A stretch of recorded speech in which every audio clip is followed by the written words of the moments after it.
Have you ever gotten into an argument with someone who was absolutely unshakably convinced they were right? It didn't matter how much proof you brought, didn't matter how calmly you explained, they'd already made up their mind and their wall was up. And the harder you pushed, the stronger the resistance. We've all met someone like this. And if we're honest, most of us have all been someone like this at some point. Today, I want to show you why human beings cling so tightly to their opinions, even when evidence says otherwise. And then I'll give you a tool and the tactics I use to cut through the noise and actually reach people who seem unreachable. Before we dive into the tactics I use, we need to first understand why this is even happening in the first place. There are a few big psychological forces at play here. I'm going to review 4 of them. The first is ego and self-worth. For many people, being right is tied directly to their sense of worth. If I'm wrong, then maybe I'm not smart. If I'm wrong, maybe I'm not competent. And if I'm not competent, maybe I'm not enough. That's terrifying.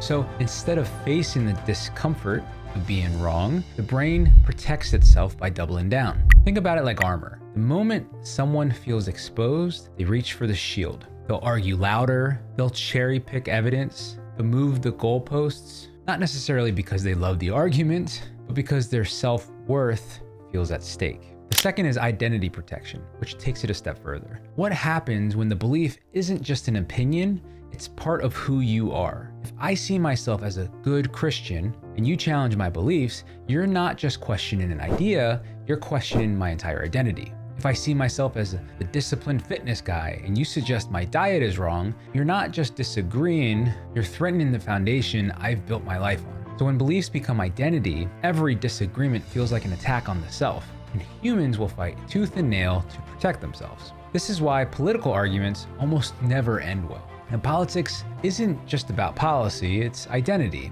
And changing your viewpoint feels like a betrayal. Religion, culture, career, even hobbies can be identity. And when you touch identity, you're touching the most sensitive nerve of all. The third is cognitive bias and certainty. This is the brain itself. The human brain craves certainty. It craves shortcuts. Psychologists call them cognitive biases, mental rules of thumb that help us feel safe and efficient, but also inadvertently keep us trapped. One of the most powerful is confirmation bias. Once we believe something, our brain filters information to support that belief. We literally notice the things that confirm what we believe and ignore or discount the things that don't. It's not even conscious, it's automatic. If I believe all rich people are greedy, I'll notice every news story about corruption and skip right over the billionaire who just donated half his wealth. If I believe my way of eating is healthiest, I'll latch on to every study that agrees with me and dismiss the ones that don't. The brain isn't trying to deceive us, it's trying to keep us comfortable and efficient. The fourth is social reinforcement. Stubbornness isn't just internal, it's social. Most people don't just hold beliefs in private, they hold them in communities. Again, you got church groups, political circles, online forums, your friend groups. So if you shift your belief, you're not just risking your ego, you're risking rejection. You might lose status, you might lose friends, you might lose belonging. For the human brain, social rejection can feel as painful as physical pain. So what do we do instead? Hold on tighter, because the cost of letting go feels too high. Now, there are more reasons, but these are the ones I often see coming up time and time again. So now, let's talk tactics. There are 3 I'm going to share, and then I'm going to give you my ultimate tool I use, so stick around for that. The first is don't make it a heated argument. Again, think about all those forces combined. Your ego, identity, cognitive bias, social pressure, and then picture what most people do in a debate. We throw facts, we raise our voice, we call people out, we try to win. But attacking someone's beliefs only confirm their fear. See, I knew they were against me. That's why arguing almost never works, because the more you fight, the more the other person feels they have to defend themselves, which leads to no one getting anywhere productive. And even if you win, then it's very unlikely that you've changed the other person's mind, because now it feels personal. Second, give concessions when possible. What do I mean by this? I mean that if someone is presenting a different viewpoint, or they are currently disagreeing with whatever you're trying to say, see if you can find some places that are common ground. Then make concessions here if you can. It shows that this is a give and take conversation. You can see their point of view. This helps disarm them because you make them feel validated. You help them feel smart. This disarms them. It makes them more open to your viewpoints. Now, I wouldn't lie in order to make the concessions, but see if you can find some sort of common ground you can share. The third tactic I use is metaphors. Now, this one can be sometimes tricky. It requires some skill in using metaphors. But if you can learn to compare your point to something universally obvious, it helps to get it across in a different way. Again, you have to be careful not to be combative, but if you can find a way to propose your viewpoint from a different lens, that can sometimes be enough to start shedding away some of their armor. Okay, so in addition to those tactics, there is one main tool I use. I call it the thought experiment frame. Instead of saying, "You're wrong, let me prove it," you say, "Hey, can we try a thought experiment? Just for a few minutes, let's pretend this initial idea is true. Not forever, not permanently. You're not agreeing with me. Let's just pretend.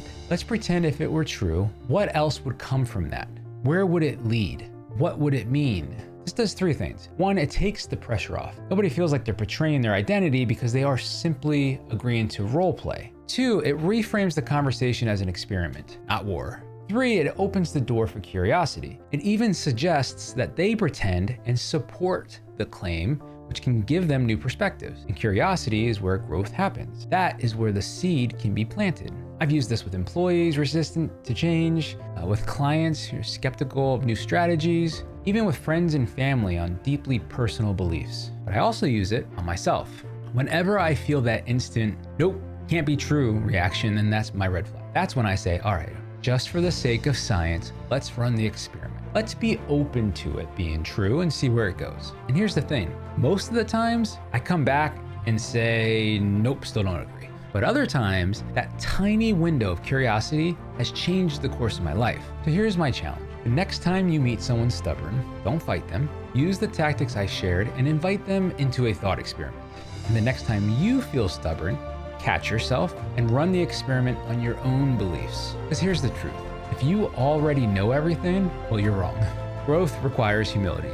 Humility starts with curiosity. So let me leave you with a thought experiment of my own.